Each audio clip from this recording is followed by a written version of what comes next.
السلام عليكم ورحمة الله وبركاته. الحمد لله نحمده ونستعينه ونستغفره ونؤمن به ونتوكل عليه ونعوذ بالله من شرور أنفسنا ومن سيئات أعمالنا. من يهده الله فلا مضل له ومن يضلله فلا هادي له. ونشهد أن لا إله إلا الله وحده لا شريك له. ونشهد أن سيدنا وحبيبنا ونبينا ومولانا محمدا عبده ورسوله. اللهم صل على محمد في أول كلامنا. اللهم صل على محمد في أوسط كلامنا. اللهم صل على محمد في آخر كلامنا. اللهم صل على محمد وعلى آله وأصحابه وأزواجه وأهل بيته أجمعين. أما بعد فأعوذ بالله من الشيطان الرجيم. بسم الله الرحمن الرحيم.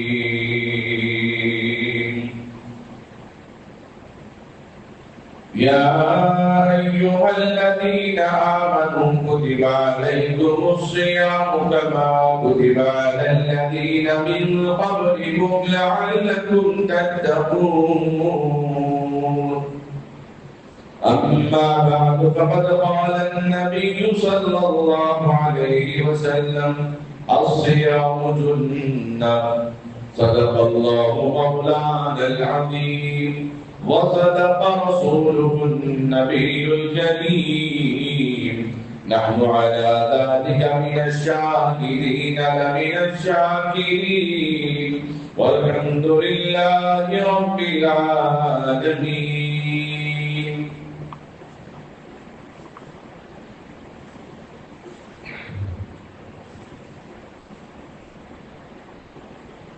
قابل قدر بزرگوں، عزیز نوجوان ساتھیوں، اللہ تعالیٰ کے فضل اور کرم، اس کے احسان عظیم سے الحمدللہ شعبان کے آخری مرحلے میں اور رمضان کے ابتدائی دور میں وقت شروع ہو رہا ہے.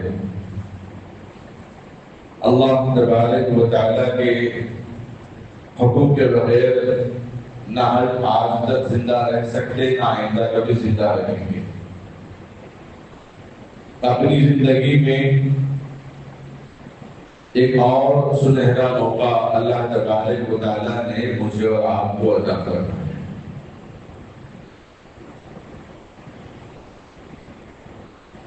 اللہ تعالیٰ نے رمضان کا مہینہ نصیب کر کے امت کے گناہوں کو دھونے کا، امت کے نیکیوں میں اضافہ کرنے کا، بندوں کو گناہوں سے پاک و صاف ہونے کا موقع عنایت فرمائے. جب رمضان المبارک کی پہلی رات ہوتی ہے، اللہ رب العزت شیاطین کو قید کر دیتے ہیں تاکہ یہ شیاطین میرے بندوں کو بھٹکا نہ سکے، میرے بندوں کی عبادت میں خلل نہ ڈال سکے. اس لیے اللہ رب العزت شیاطین کو قید کر دیتے ہیں تاکہ عبادت میں کسی قسم کی کوئی رکاوٹ نہ ہو. اب رمضان کے اندر انسان جو کچھ گناہ کرتا ہے شیطان کے بہکاوے پہ نہیں، اپنے آپ سے کرتا ہے، اپنے طور سے کرتا ہے.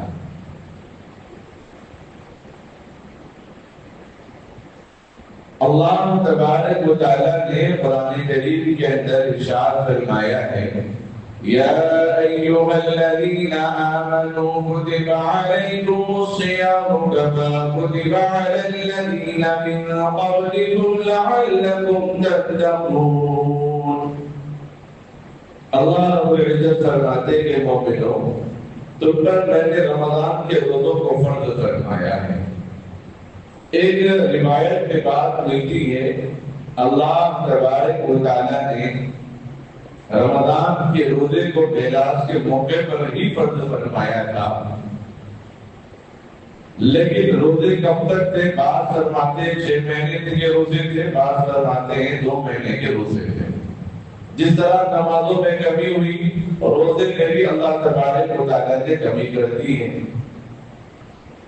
البتہ یہ روزہ ہمارے لیے جسمانی طاقت، روحانی قوت اور طبی فائدے سے خالی نہیں ہے.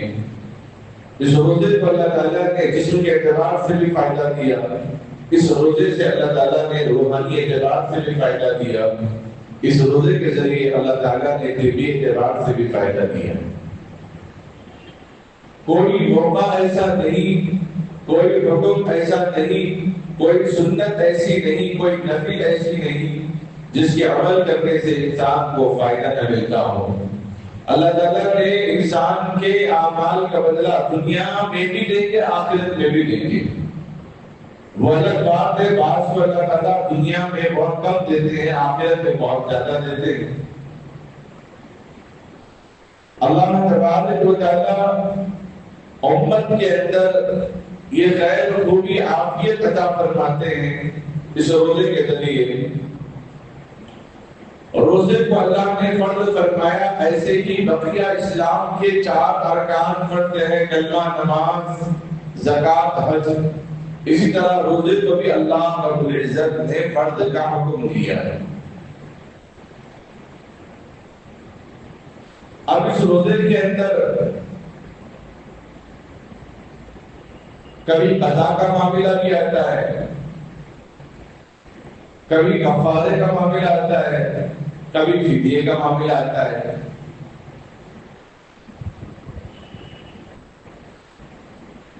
صاحب عاقل ہو، بالغ ہو، مقیم ہو، مسافر نہ ہو تو اللہ تبارک و تعالیٰ نے ایسوں پر روزے کو فرض کرنا ہے.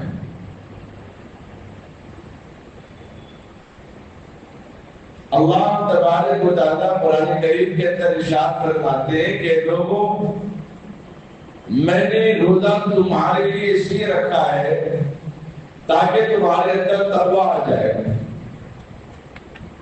تمہارے اندر خلوص آ جائے، للہیت آ جائے. اس لیے اللہ تبارک و تعالیٰ نے روزے کو فرض فرمایا. ایام معدودات، چند دن اللہ تعالیٰ نے روزہ رکھنے کا حکم دیا. فَمَنْ كَانَ مِنْكُمْ مَرِيضًا أَوْ عَلَى سَفَرٍ فَعِدَّةٌ مِّنْ أَيَّامٍ أُخَرَ. اگر تم میں سے کوئی بیمار ہو تو وہ بعد میں روزہ رکھ لے.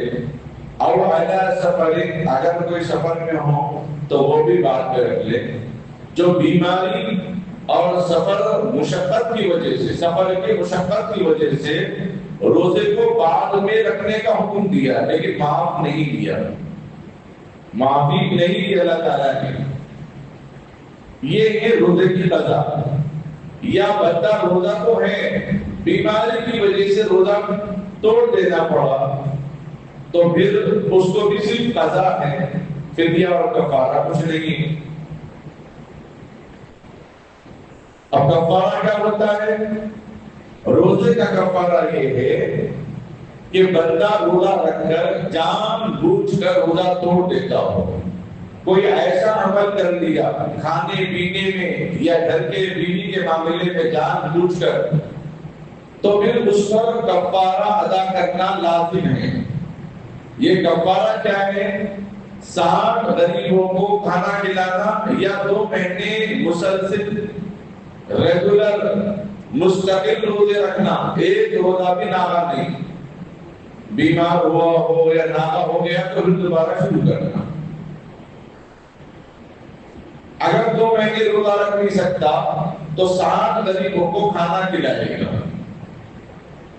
اگر کسی نے پہلے روزہ یا دوسرے روزے تیسرے روزے میں کوئی ایسی غلطی کی جس کی وجہ سے کفارہ دینا پڑا تو اس نے فوراً کفارہ ادا کر دیا۔ ادا کرنے کے بعد پھر چند دن کے بعد پھر غلطی کی، ایسی غلطی جس سے روزہ ٹوٹ گیا جان بوجھ کر، تو پھر کفارہ دینا پڑے گا۔ لیکن پہلے رمضان کے بعد پہلا روزہ یا تیسرے روزے میں غلطی ایسی کی جان بوجھ کر روزہ توڑ دیا، بیماری بھی نہیں تھی، سفر میں بھی نہیں تھا، رمضان تک کفارہ ادا نہیں کیا، تو رمضان کے بعد صرف ایک ہی کفارہ، چاہے وہ 2 روزے جان بوجھ کر توڑ دے یا 3 روزے، کفارہ ادا کرتے ہی بقیہ اور روزے میں اگر ان میں بھی پھر جان بوجھ کر کیا تو الگ کفارہ دینا پڑے گا۔ 1 سال کے روزوں کا ایک ہی مرتبہ کفارہ ہوتا ہے پورا ملا کر، گزشتہ سال کے اس میں نہیں ملا سکتے۔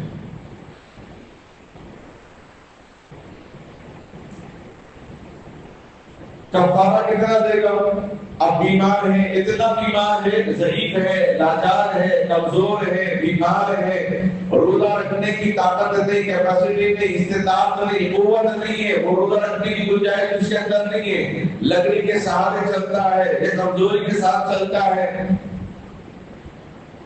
تو اس کو فدیہ دینے کا حکم دیا ہے۔ فدیہ کیا ہے؟ 2 وقت کھانا کھلانا کسی غریب کو، 30 دن کھانا کھلانا ہے۔ ایک فدیہ یعنی ایک فدیہ 80 روپے کا ہوتا ہے کم سے کم، تو 30 دن کے حساب سے 2400 ہو گئے۔ تو جو بیمار ہے روزہ رکھ نہیں سکتا تو وہ فدیہ دے دے، غریبوں میں اپنے رشتے داروں میں جو مستحق ہیں ان کو سودا دے دے 2 وقت کے حساب سے، یا رقم دے دے کہ بھائی آپ سامان لا دیجیے، اس کو ظاہر نہ کرے اپنے رشتے داروں میں کہ فدیے کی رقم ہے، زکات کی رقم ہے، فلاں ہے فلاں ہے، بس مٹھی دے دے یا سامان لا کے ان کو دے دے۔ بعد میں اللہ نے اگر طاقت دی، قوت دی، صحت اللہ تعالیٰ نے عطا فرمائی تو پھر وہ روزہ اس کے اوپر فرض ہے رمضان کے، پھر وہ قضا ادا کرے گا۔ جو فدیہ دیا تھا وہ اللہ تعالیٰ صدقے میں شامل کریں گے۔ نہیں میں تو صرف فدیہ دیا تھا نا، صدقہ دیا تھا میں تو، اب میں کیوں رکھوں؟ تو اللہ تعالیٰ کو بولیں گے ٹھیک ہے پھر پہلے جیسے بیمار کر دوں گا میں تجھے، اب لگا قسطوں میں 5000 20,000 10,000 دیکھیں کے صحت اتنی بڑی میں نعمت دیا تو اس کے بدلے تو میرا شکر ادا کرنے کے لیے کیا روزہ نہیں رکھ سکتا؟ تو 3 چیزیں ہو گئی، ایک ہے بیمار رہا، سفر میں رہا تو قضا یہ ہے کہ صرف ایک روزہ رکھے گا، دوسرا یہ ہے کفارہ جو 2 مہینے مستقل روزہ رکھے گا اور قضا بھی رکھے گا، یعنی 7 دن ایک روزہ، اور تیسرا یہ ہے کہ فدیہ، بیمار ہے مستقل روزہ رکھ نہیں سکتا زندگی بھر میں تو وہ فدیہ ادا کرے گا۔ اب جو بیمار ہے یا کسی وجہ سے اس کا روزہ ٹوٹ گیا، بیماری کی وجہ سے روزہ نہیں ہے یا مسافر ہے اس لیے روزہ نہیں ہے یا کسی وجہ سے اس کا روزہ ٹوٹ گیا، تو بھی اس کو حکم یہی ہے کہ وہ چلتے پھرتے نہ کھائیں، وہ روزے کی طرح خاموش رہے۔ ہاں بیمار ہے تو ایک جگہ بیٹھ کر اپنے فروٹس، اپنا ناشتہ جو ہے وہ کھا سکتا ہے، لیکن چلتے پھرتے کھانا گناہ کبیرہ ہے، اگرچہ کہ وہ روزہ دار نہیں ہے، مسافر ہے، اور رمضان کے مہینے میں ہوٹلوں میں پردے لگائے جائیں گے دن میں، جو روزہ نہیں رکھتے ان لوگوں کے کھانے کے لیے۔ اللہ مان والا حفیظ، اللہ حفاظت فرمائے۔ یہی مسئلہ نماز کو توڑ دیا، نفل نماز، تو نفل نماز بھی دوبارہ اس کے اوپر واجب ہو جاتی ہے، جب تک وہ قضا ادا نہیں کرے ادا نہیں ہوگی۔ تو یہ 3 چیزوں کو سمجھیں۔ تو روزہ اللہ تبارک و تعالیٰ نے کیا فرمایا؟ رمضان رمز جس کے معنی آتے ہیں گناہوں کو جلا دینا، گناہوں کو ختم کر دینا، گناہوں کو ضائع کر دینا، نیکیوں میں بڑھوتری کرنا، نیکیوں میں اضافہ کرنا، اس روزے کے ذریعے، اس رمضان کے ذریعے اللہ تبارک و تعالی ہمارے نام اعمال میں اضافہ فرما رہے ہیں۔ اس ماہ رمضان میں اللہ تبارک و تعالیٰ نے روزہ عطا فرما کر کیا فرماتے ہیں؟ یہ روزہ تمہارے اندر پرہیزگاری کی عادت ڈالتا ہے، یہ روزہ تمہارے اندر تقوی کی عادت ڈالتا ہے۔ یہ تقوی، یہ پرہیزگاری انسان کے لیے بہت بڑی طاقت ہے، ایسی طاقت ہے دنیا کی سارے خزانے خرچ کر کے بھی تقوی کو خریدا نہیں جا سکتا، دنیا کی ساری دولت جھونک کر بھی پرہیزگاری کو خریدا نہیں جا سکتا۔ جو اللہ نے انسان کے جسم کے اندر توانائی بخشی روزے کے ذریعے، جو اللہ نے انسان کے جسم کے اندر قوت بخشی ہے روزے کے ذریعے، انسان جب روزے سے ہوتا ہے بہت سارے گناہوں سے بچتا ہے، اپنے آپ کو گناہوں سے بچاتا ہے، یہ دل بار بار اس کا اعلان کرتا ہے، صدا دیتا ہے، یہ ندا کرتا ہے کہ میں تو روزے سے ہوں، میں تو روزے سے ہوں، میں تو روزے سے ہوں، میں یہ کام نہیں کر سکتا، میں یہ نہیں کھا سکتا، میں وہ پی نہیں سکتا، میں یہ عمل چھوڑ نہیں سکتا، میں تو روزے سے ہوں، میں روزے سے ہوں، نماز چھوڑ دیا، بڑی شرمندگی کی بات ہے، مجھے اچھا نہیں لگ رہا ہے، تب جلد سے جلد میں اس کی نماز کو ادا کر لوں، جماعت نہ بھی ہے لیکن میں تنہا نماز ادا کر لوں اس لیے کہ میں تو روزے سے ہوں۔ روزہ اس کو بار بار یاد دلاتا ہے کہ تو ایمان والا ہے، تو اللہ والا ہے، تو نبی والا ہے، تو صحابہ والا ہے، تو ولیوں والا ہے، تو فرشتوں کے ماحول میں رہنے والا ہے۔ روزہ بار بار اس کو یاد دلاتے رہتا ہے۔ اس لیے فرمایا صیام جنہ، روزہ ڈالے گناہوں اور عذاب سے بچاتا ہے۔ روزہ شیلڈ ہے، روزہ وہ رستہ ہے جس طرح تلوار کے زخم سے انسان اپنے آپ کو بچانے کے لیے شیل کا سہارا لیتا ہے، اسی طرح اللہ فرماتے ہیں گناہوں سے اگر بچنا ہے تو وہ روزہ ہے۔ غیر دنوں میں بھی نوجوان ہیں یا پھر بڑے حضرات ہیں، کسی ایک مقام پر بیرون ممالک میں ہیں، اب تقاضا پیدا ہو رہا ہے نکاح کرنے کا، یہ تقاضا پیدا ہو رہا ہے کہ گھر والوں کے پاس جا کے آئیں گے لیکن گھر والے تو قریب میں موجود نہیں ہیں اور نوجوان کا نکاح ابھی موقع نہیں آیا، اب رشتہ طے نہیں ہوا، تو اللہ کے نبی صلی اللہ علیہ وسلم نے اپنے نفس کو بچانے کے لیے، اپنی شہوت پر کنٹرول کرنے کے لیے روزہ رکھنے کا حکم کیا۔ یہ ایسی طاقت ہے کہ بد کمرے میں بھی آدمی محفوظ ہوتا ہے گناہوں سے، بد کمرے میں بھی اللہ تبارک و تعالیٰ اس کو حفظ و امان میں لے لیتے ہیں۔ اسی لیے اکثر لوگ جب سفر پہ جاتے ہیں تو گھر کی مائیں روزہ رکھنے کا اہتمام کرتی ہیں، یا گھر کی عورتیں بھی ہوتی ہیں تو مرد حضرات روزہ رکھنے کا اہتمام کرتے ہیں، جو مسجد سے جڑے ہوئے ہیں، خانقاہ سے جڑے ہوئے ہیں، ان کو یہ مسائل معلوم ہوتے ہیں۔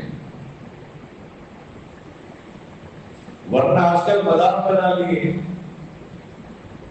پہلے تو نکاح کے نام پہ بچے کو خوشیوں کی طرف بلاتے تھے، جیسے نکاح ہو گیا 1 مہینے کے بعد بیوی چلے گئے تو اس کی عید، 1 ہفتے کے لیے 3 دن کے لیے چلے گئے تو اس کی عید، اس کو مذاق بنا لیا۔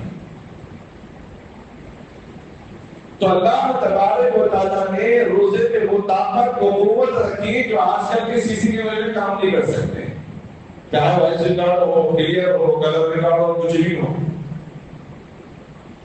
رمضان کے مہینے میں کوئی بندہ ایسا نہیں کرتا کہ روزہ رہ کر بند کمرے میں کچھ کھانے پینے کا اہتمام کرتا، ہلکی سے چھوٹے بچوں سے لے کر بڑوں تک اللہ تبارک و تعالیٰ ان کے اندر جذبہ ایمانی اطاعت روحانی پیدا فرماتے ہیں۔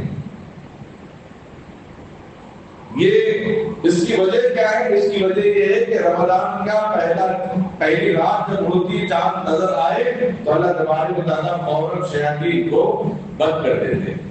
اس کی وجہ یہ ہے کہ آدمی روزہ رہ کر بھی گناہوں سے بھی بچتا ہے لیکن بد کمرے میں روزہ توڑنا گوارا نہیں کرتا۔ ایک حدیث میں اللہ کے نبی علیہ السلام نے فرمایا جب تم میں حیا نہ ہو تو جو چاہے کرو. یہ بعض لوگ کھلے عام کھا رہے ہیں، پی رہے ہیں، سگریٹ مار رہے ہیں، تمباکو کھا رہے ہیں، کھڑے بازار میں کھڑے ہو کے کھا رہے ہیں، روزہ رکھنے کا کوئی اہتمام نہیں، بولے تو کاروبار ہے، بولے تو نہیں فلاں فلاں محنت زیادہ ہے، اب نہیں باتیں لگیں گے. تو اللہ کے نبی علیہ السلام فرماتے جب ان کے اگر حیا کی تو جو چاہے کرنے دو تو چھوڑ دو، کیونکہ یہی وہ ان کی دنیا کی آرام طلبی ہے اور آخرت میں کوئی یہ آرام طلبی نہیں ہے. آرام گاہ اللہ تبارک و تعالیٰ کو نہیں دیں گے.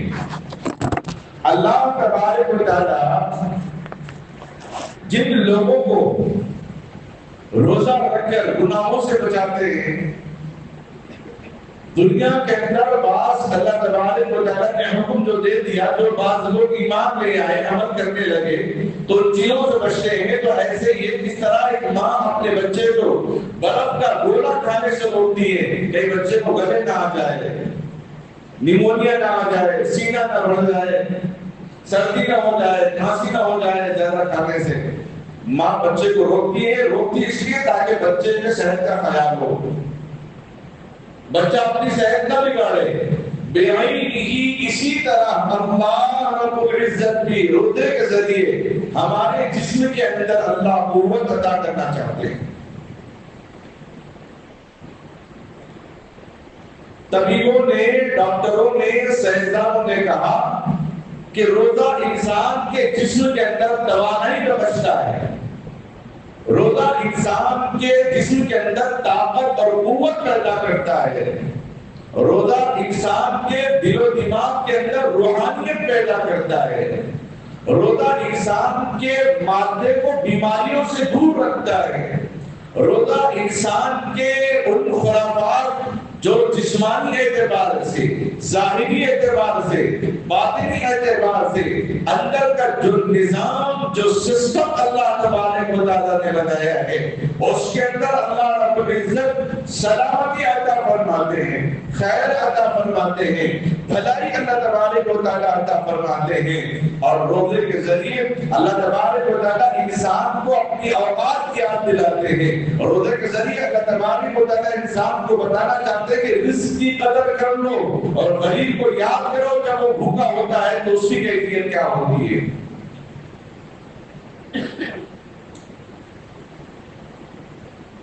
اگر آج کل اس معاشرے کے اندر، اس علاقے کے اندر کہیں پہ پانی بہ رہا ہو، کہیں پر کیچڑ ہو، کہیں روڈ اگر صحیح نہ ہو، کہیں دشمنی چل رہی ہو، کہیں کچھ ہوتا ہو، کہیں کچھ ہوتا ہو، اور ایک علاقے کے اندر ایک گلی میں لوگ بھوکے ہو، فاقہ ہو، تو خطیب کو یہ حکم دیا گیا سارے عنوان بعد میں پہلے بے روزگاری اور بھوک اور فاقے کے بارے میں عنوان پر تقریر کرنے کا حکم دیا جاتا ہے. اس روزے کے ذریعے غریب کے گھروں میں چولہا نہیں جلتا، غریب کھانے کو ترستا ہے. یہ روزے داروں کو اللہ تبارک و تعالیٰ احساس دلاتے ہیں کہ ان کی بھی فکر کرو، ان کا خیال رکھو. ایک تو خود کا فائدہ، دوسرا معاشرے کا اللہ تبارک و تعالیٰ نے فائدہ عطا فرمایا ہے. شریعت اسلام کے اندر جتنے احکام، جتنی سنتیں اور جتنے نوافل، جتنے واجبات ہیں، ان سارے اعمال میں اللہ نے اس کے کرنے سے، اس کے پڑھنے سے اس کے ایک کا فائدہ نہیں دیے بلکہ پورے علاقے کا فائدہ ہوتا ہے. اس کی زندہ مثال یہ ہے، کوئی نمازی مسجد میں نماز کا عادی ہے، نماز پڑھتا ہے، اس نماز کی وجہ سے اللہ تعالیٰ 40 گھروں میں برکت عطا فرماتے ہیں. وہ اپنی نماز پڑھنے آیا لیکن اس کی نماز کی برکت اللہ 40 گھروں میں تقسیم کر رہے ہیں. وہ اپنا اعتکاف کر رہا ہے، وہ ایک آدمی اعتکاف کے لیے آیا تھا، اپنا اعتکاف کرنے کے لیے آیا، اللہ کو منوانے کے لیے آیا، اللہ کو راضی کرنے کے لیے آیا، لیکن اس کے صدقے اللہ پورے محلے والوں کا حق ادا فرما دیتے ہیں. ایک ایمان والے کے بارے میں رب کائنات نے کیا حکم دیا؟ نبی اکرم صلی اللہ علیہ وسلم فرماتے ہیں ایک ایمان والا بھی اس روئے زمین پر اللہ اللہ اللہ کہنے والا ہوگا، اس اللہ کہنے والے کے صدقے اس دنیا کے پوری نظام کو اللہ تبارک و تعالیٰ چلاتے ہیں۔ یہ ہے ہمارے اعمال کی قدر و قیمت اہمیت۔ تو روزے کو بھی اللہ تبارک و تعالیٰ نے صرف اپنے لیے نہیں بنایا ہے، بلکہ ہمارے روزے سے اس کے اندر امت کی بھی طرف کو بتا دیا، امت کو بھی عمل کا پیغام عطا فرما دیا، امت کو گناہوں سے روکا، امت کو لڑائی جھگڑوں سے روکا، فتنوں سے روکا، فساد سے روکا، غیبت اور چغلی سے روکا، حسد اور کینے اور کپٹ سے روکا، اور بھی گناہوں سے اس کو روک دیا گیا ہے۔ گویا اس مہینے میں اللہ تبارک و تعالیٰ ہمارے روزے کو، ہمارے جسم کو روزے کے ذریعے سے یہ ٹریننگ دے رہے ہیں، یہ تربیت دے رہے ہیں، یہ مشق کرا رہے ہیں کہ گناہوں سے اس طرح بچایا جا سکتا ہے، گناہوں سے اس طرح دور رہ سکتے ہیں، خطاؤں سے اس طرح دور رہ سکتے ہیں، اللہ کو راضی طریقے سے کر سکتے ہیں، فلاں گناہ سے اس طریقے سے بچایا جا سکتا ہے اپنے آپ کو۔ روزہ کوئی رسمی عبادت نہیں، روزہ کوئی ایسے آگے اور چلے جانے والا نہیں، بلکہ اس روزے کے ذریعے اللہ تبارک و تعالیٰ ایک پیغام دینا چاہتے ہیں امت کو۔ وہ پیغام ہمیں اور آپ کو سمجھنے کی ضرورت ہے، اس پیغام کو عام و تام کرنے کی ضرورت ہے۔ ادیبہ حضرات کیا فرماتے ہیں، روزے آدمی جب کبھی کبھی بھوکا ہوتا ہے، سال بھر میں آدمی کو چند ایام ایسے کر لینی چاہیے کہ آدمی بھوکا رہے۔ جب آدمی بھوکا ہوتا ہے تو معدے کا سسٹم تھوڑا مضبوط ہو جاتا ہے۔ آپ کہتے ہیں کہ بعض لوگ بھوکے رہتے ہیں تو ان کے اندر ایسیڈیٹی پیدا ہوتی ہے، گیس فارم ہو جاتا ہے، لیکن رمضان میں تو کوئی شکایت پیدا نہیں ہوتی۔ شوگر کے لوگ بھی آسانی سے روزہ رکھنے کا اہتمام کرتے ہیں۔ اب جن کے اندر یہ بیماری پیدا ہوئی ہے وہ کھانے کا نظام صحیح نہ ہونے کی وجہ سے، سونے کا نظام صحیح نہ ہونے کی وجہ سے، اللہ نے تو رات تو دی تھی آرام کرنے کے لیے، دن تو دیا تھا کام کرنے کے لیے، لیکن ہم رات میں فجر سحری تک جاگ رہے ہیں اور صبح فجر تک جاگ رہے ہیں اور سو رہے ہیں ظہر کی نماز تک۔ لوگ پریشان ہوتے ہیں، کوئی چیز ضرورت ہے چلے دکان پہ، نہیں ابھی کہاں کھلیں گے، دکان تو 12 کے بعد کھلنے والے ہیں۔ اور اللہ کے نبی علیہ السلام نے فرمایا الصبح یمنع رزق، صبح کا سونا رزق کو روک دیتا ہے۔ جب آدمی دن کو رات بنا لے اور رات کو دن بنا لے تو ظاہر بات ہے پیٹ کا نظام تو خراب ہو جائے گا۔ اللہ نے تو بتا دیا یہ سہولت ہے تمہارے لیے، یہ چیزیں اگر اس پہ فالو کریں گے، عمل کریں گے، تابعداری کریں گے تو فائدہ مند رہیں گے۔ اسی لیے بعض ادیبہ کیا کہتے ہیں جو ہارٹ کے اسپیشلسٹ ہیں، جو مسلمانوں کو جانتے غیر مسلم ہونے کے باوجود بھی کہتے ہیں کم سے کم آدمی اگر مسلمان ہے تو 5 نمازیں سنتوں کے ساتھ پڑھ لے تو اس کو کوئی ورزش کی ضرورت نہیں۔ یہ غیر مسلموں کو کہنا ہے جو ان کے یہاں قدر ہے نمازوں کی۔ آدمی 5 نمازیں سنت نوافل کے ساتھ پڑھ لے تو اس کو ورزش کرنے کی ضرورت ہے، کم سے کم کرے تو اور زیادہ بہتر ہے، کرنا چاہیے۔ اس روزے کے ذریعے اللہ تبارک و تعالیٰ نے معدے میں طاقت قوت عطا فرمائی۔ شہر اور نگر بس کو ہم نے دیکھا جب تک یہ بھوک نہ لگے وہ شکار نہیں کرتے۔ بعض مرتبہ غیر معمولی طور پر فوٹوز آ جاتے ہیں، ویڈیو آتے ہیں، دیکھو شیر آرام سے بیٹھا ہوا ہے، بازو سے بکری گزر رہی ہے، بکرا گزر رہا ہے، ہرنی گزر رہی ہے، وہ وہی بیٹھی ہوئی ہے لیکن شکار نہیں کر رہا ہے۔ وجہ یہ ہے کہ وہ ایک شکار کر چکا ہے، اس لیے اور مزید شکار نہیں کرے گا جب تک کہ وہ ہضم نہ کر لے، اور مار کے رکھے گا نہیں کہ باسی بنا کے اس کو کھائیں۔ اسی لیے مگر مچھلی کم سے کم وہ 700 گرام دہی وہ گوشت کھاتا ہے، اگر وہ پورا جانور اگر ہضم کر لے تب تک وہ پورا ہضم نہ ہو تب تک وہ کھانے کو تیار نہیں، جبکہ مگرمچھ انسان سے 10 گنا زیادہ وزن ہوتا ہے، 10 گنا زیادہ وزن ہونے کے باوجود بھی اگر 700 گرام گوشت اس کو دیا جائے تو 700 گرام گوشت کھا کر وہ 24 گھنٹے وقت آسانی سے گزار لے گا۔ ہم سہیلی میں دبائے افطار میں بوٹے، تو بھی بیچے نہیں ہے، روزہ شروع ہوئے تو پھر نہیں کھائیں گے، چلو رات کی والی مرتبہ کھا لیں گے، افطار سے پہلے کھا لیں گے۔ امام معزز صاحب نے سفارش کری کہ اذان سے لمبی دینا ہے، کم سے کم دیر سے دینا، دو میں سے کوئی ہے جیسا ویٹروں کو بولتے نا دعوتوں میں آ کے پکڑا کے گرم گرم لے کے آ رہا۔ کبھی افطاری زیادہ آ کے تو اشارہ کرتے حضرت صاحب ذرا وقت، اب حضرت صاحب اٹھا کے نکال کے اذان دیتے رہیں گے تاکہ لوگوں کو دشواری نہ ہو، صفائی بھی ہوتی رہے۔ مجبوری بھی ہے، اگر تھوڑی بہت دیر نہیں کریں گے تو فجر کی فکر پڑے ہوئے رہیں گے، درمیان میں ایسی نماز پڑھنا پڑے گا، نماز کے بعد وہی قافلہ شروع ہو جائے گا، صفائی بھی نہیں ہے، سجدہ کرے تو فجر کی ڈوبیاں جیسے پریشانی بھی شروع رہے گی۔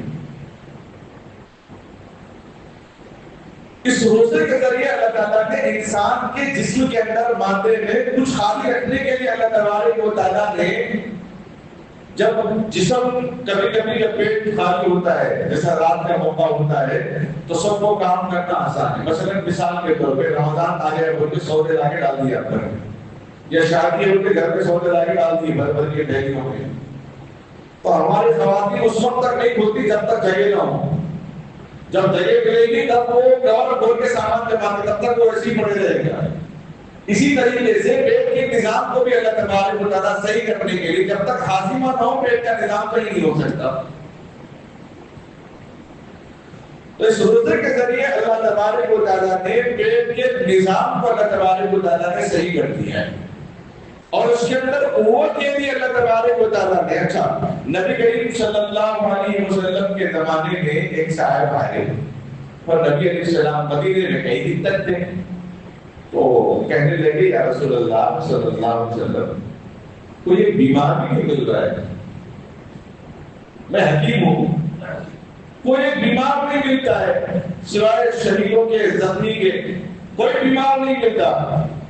تو اللہ کے نبی صلی اللہ علیہ وسلم فرماتے ہیں جو شریعت پہ عمل کرتا ہے تو وہ بیمار کہاں ہوتا ہے؟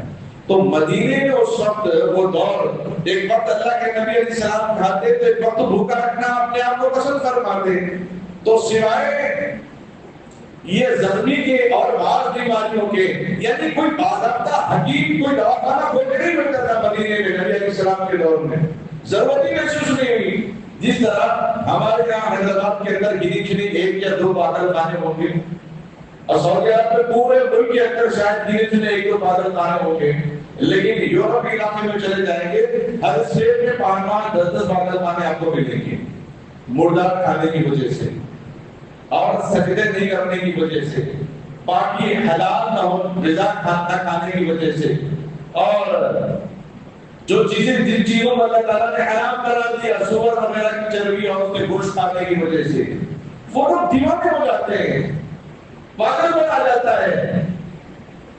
تو جہاں شریعت کا عمل کرنے والے ہوتے ہیں وہاں زیادہ پاگل خانے کی ضرورت نہیں۔ ایک غیر مسلم ڈاکٹر کہتا ہے جہاں مسلمان نماز پڑھنے والے ہیں وہاں پاگل خانے نہیں ہوتے، جہاں نماز نہیں پڑھنے والے لوگ ہوتے ہیں مردار کھانے والے ہوتے ہیں وہاں پاگل خانوں کی زیادہ ضرورت پڑتی ہے۔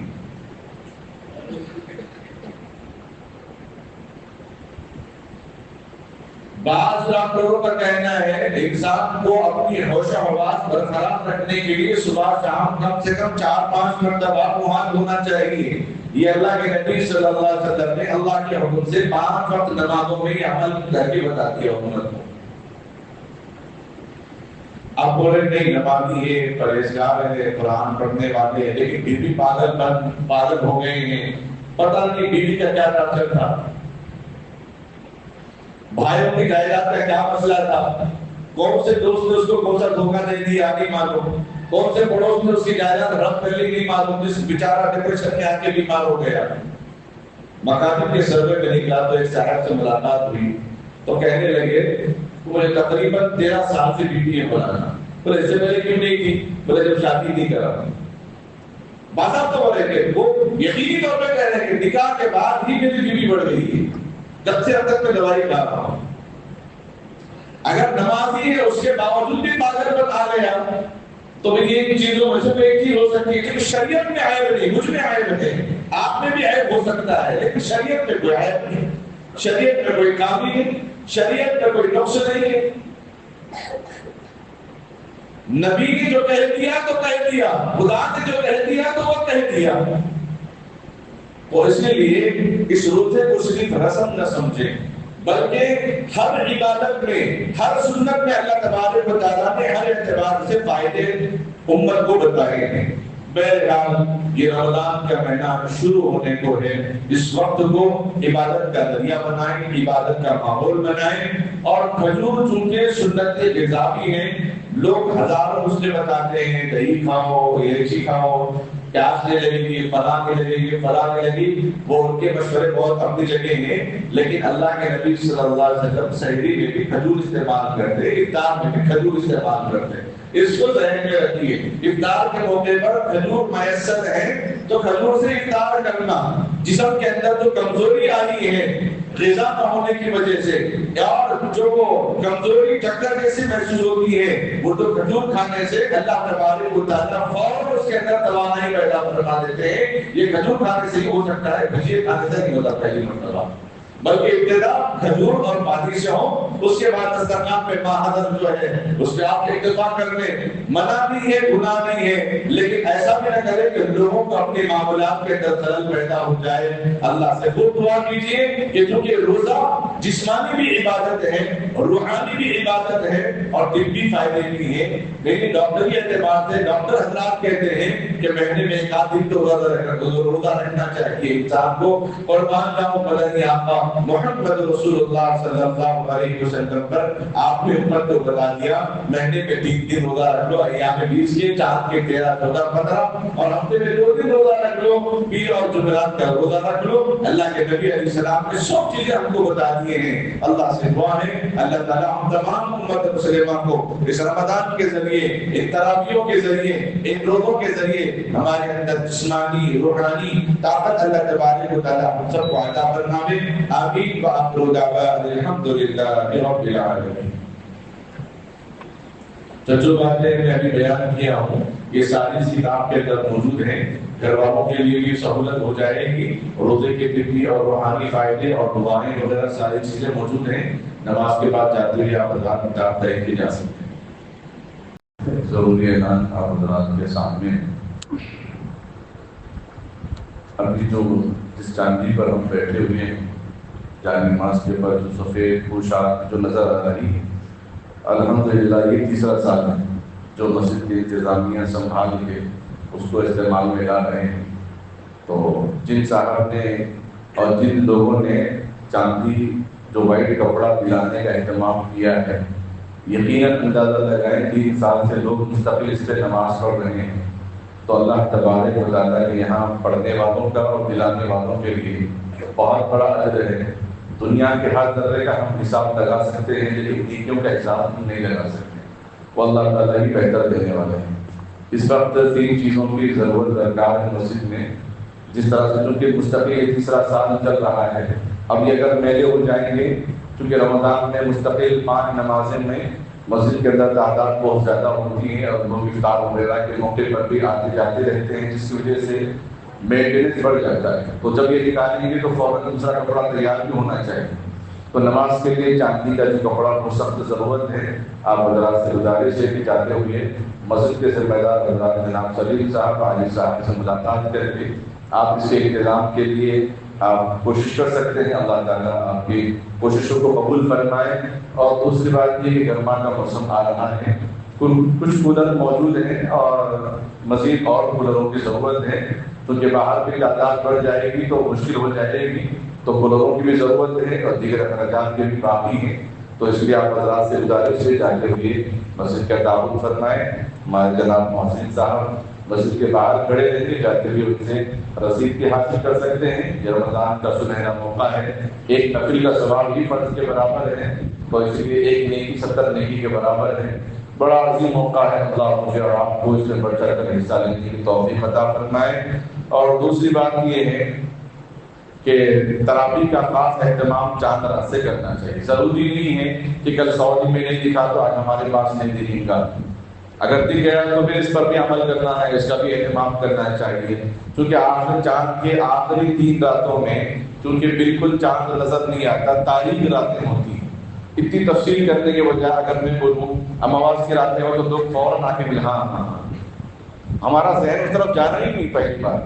اللہ تعالیٰ ایک پہچان چھپا دی تاکہ نئے مہینے کا آغاز ہم تلاش کر رہے ہیں. ہم جو ہے اس کو خرافات میں تلاش کر رہے ہیں. تو بہرحال تو اگر آج اعلان ہوا نظر آ گیا تو آج چاند تراویح کا خاص اہتمام کرنا پڑے گا. تو تراویح آج ہو یا کل ہو جبھی بھی ہو تراویح کم سے کم چاند رات سے آغاز کرنا ہے اور چاند رات پہ ختم کرنا ہے. اور تراویح پڑھنے میں جو پاروں کا ہم اہتمام کرتے ہیں وہ 1.5 پارہ ہو یا 1.25 پارہ یا 3 پارے یا پھر 6 دن 7 دن میں قرآن تراویح ہو رہی ہے وہ بہتر وہ مناسب ہے. اگر 3 دن میں ختم کر رہے ہیں 1 دن میں ختم کر رہے ہیں تو آپ تقوی والے ہیں, میں آپ سے مسافہ کر کے دعائیں دوں گا. اگر 1 دن میں پڑھانے والے پڑھا رہے ہیں تو یہ تقوی کے بھی خلاف ہے, یہ مزاج کے بھی خلاف ہے. اتنا ہی شوق ہے تو اکیلا پڑھ کے بتا دینا رات بھر میں اکیلا قرآن ایک رات میں پڑھ لوں گا بند کمرے میں. تو پھر لوگ گواہی دیں گے, بیوی گواہی دیں گی ایمان کی بنیاد پر کہ اکیلے روزانہ رات میں قرآن پڑھتے رہے. ایسے لوگوں کی شواہد محلے والوں سے مل جائے, مسجدوں سے مسلیاں اگر دے دے کہ امام صاحب کے بقیہ دنوں میں بھی ایک رات میں قرآن پڑھنے کا ان کا معمول ہے تو پورے حیدرآباد والوں کے لیے کھلی اجازت ہے فتوے کے ساتھ کہ ان کے پیچھے ہم ضرور نماز پڑھنا چاہیے. اور اسی لیے بے ادبی ہوتی ہے اس موقع پر. سننے والے سنتے ہیں, نہیں سننے والے نہیں سنتے ہیں, پڑھنے والے کبھی آگے بڑھتے ہیں تو کبھی پیچھے بڑھتے ہیں, کبھی ایک آدھ لفظ چھوٹ جاتا ہے. لا اکراہ فی الدین, دین کے معاملے میں زبردستی نہیں. اس لیے اللہ کے نبی صلی اللہ علیہ وسلم کم سے کم 2 کھجور کھاؤ رہے شہر میں, کم سے کم 2 کھجور کھانے کا حکم دے دیے. تو بہرحال اس تراویح کا خاص اہتمام کرنا چاہیے کہ دل جہاں ضمیر گوارا کرتا ہے قرآن سننے کا سمجھنے کا, ایسے مقامات پر تراویح کا اہتمام ہمارا ہونا چاہیے. بہتر یہی ہے کہ روزانہ کوئی تجارت کر رہے ہیں مسافر ہے وہ الگ بات ہے کہ 10 دن میں قرآن سن لی چلو پھر بھی ان کے لیے گنجائش ہے پہلے اچھے رہیں گے.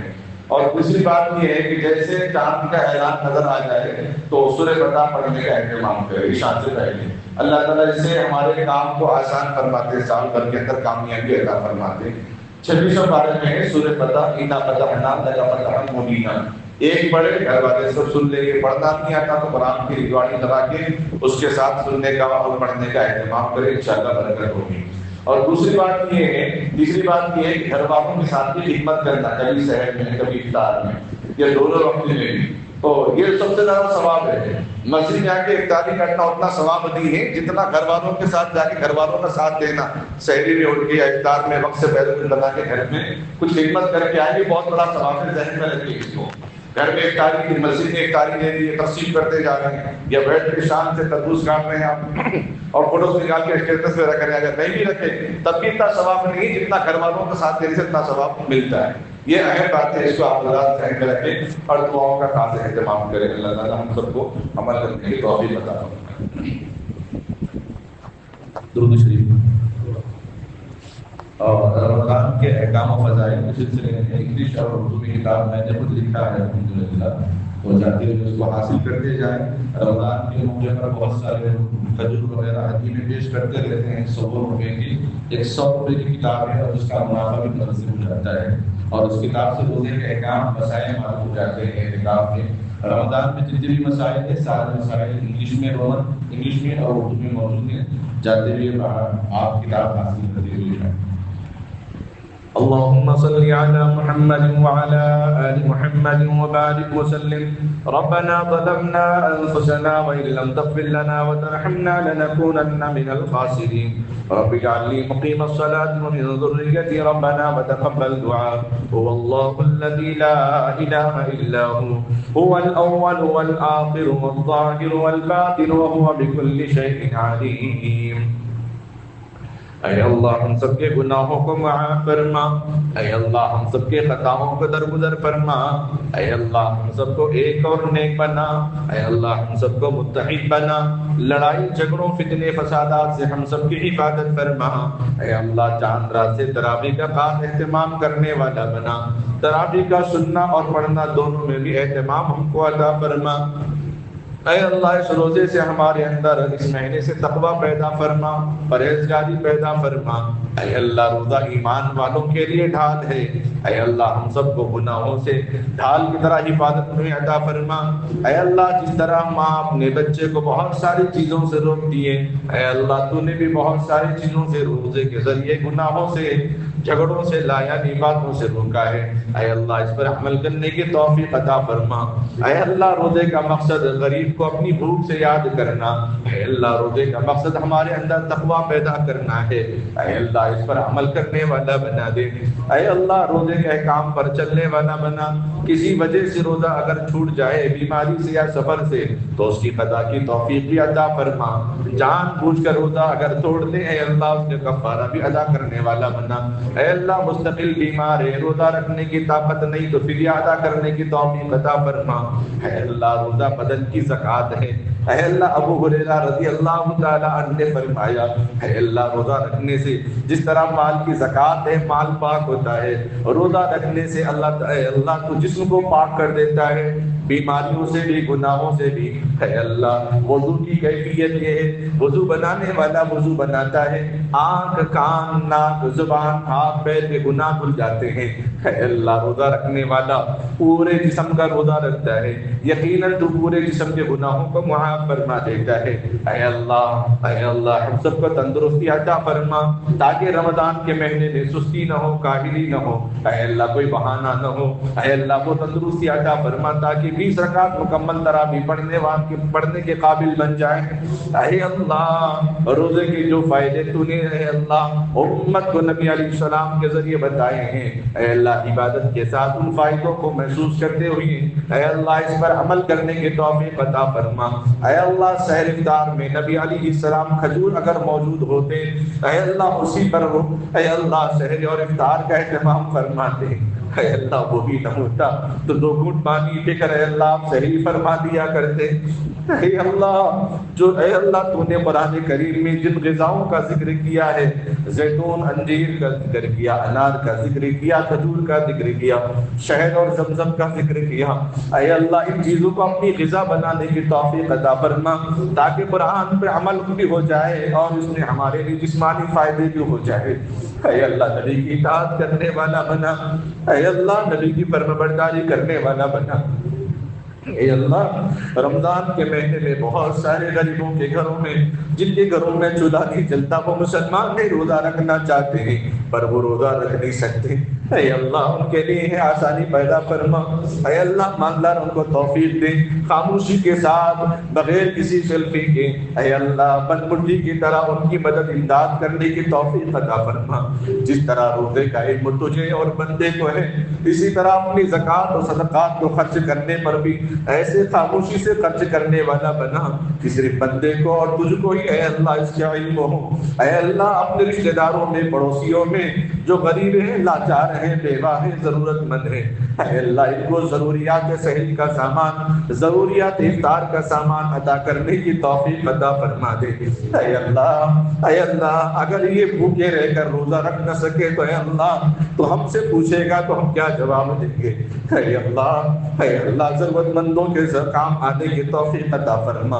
اے اللہ روزے کی حالت میں اپنے ماتحت میں اپنے لوگوں میں کام کرنے والوں کے اندر اے اللہ جبر سے حفاظت فرما، زیادہ کام لینے سے حفاظت فرما، کچھ کام کے اندر نرمی عطا کرنے والا بنا۔ اسی طرح اپنے گھر والوں کے ساتھ، اپنی ماں کے ساتھ، اپنی بیوی کے ساتھ، اپنی بہنوں کے ساتھ اے اللہ رحم و کرم کرنے والا بنا۔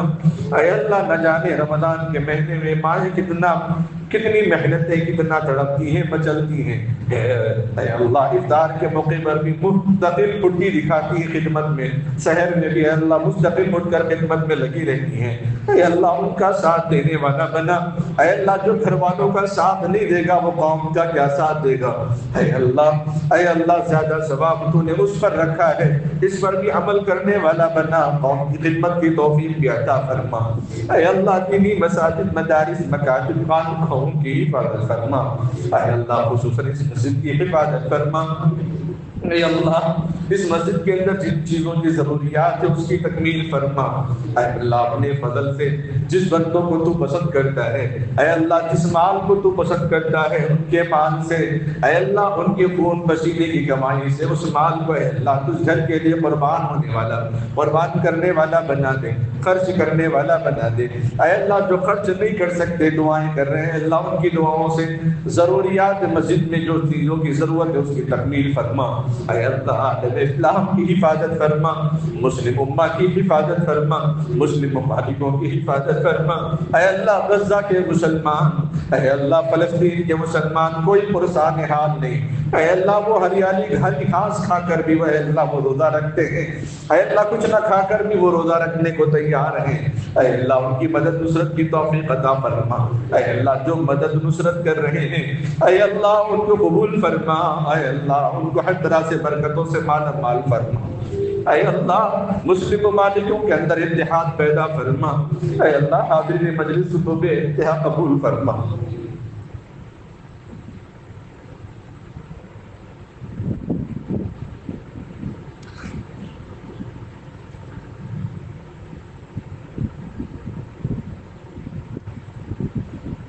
اے اللہ جن بھائیوں نے دل ہی دل میں ارادہ کر کے دعائیں مانگی ہیں، اے اللہ پوری دنیا نہیں جانتی لیکن تو جانتا ہے دل کی بیداری کو، دل کی کیفیت کو، دل کے حال کو، اے اللہ دل کے ارمان کو، اے اللہ ہر مصلی کے جائز ضرورتوں کو قبول و منظور فرما۔ نبی اکرم صلی اللہ علیہ وسلم نے جو خیر کی دعائیں مانگی ہیں وہ خیر ہم سب کو عطا فرما، جن شرور و فتن نافرمانیوں سے پناہ مانگی ہے ہم سب کو اس سے حفظ و امان میں لے لے۔ اے اللہ اس چھوٹی موٹی دعا کو اپنے فضل و کرم سے نبی رحمت صلی اللہ علیہ وسلم کے صدقہ دفعہ قبول و منظور فرما۔ وصلی اللہ تعالی علی خیر خلقہ محمد وعلى آلہ واصحابہ وازواجہ وأهل بیتہ وذریاتہ اجمعین برحمتک یا ارحم الراحمین والحمد للہ رب العالمین۔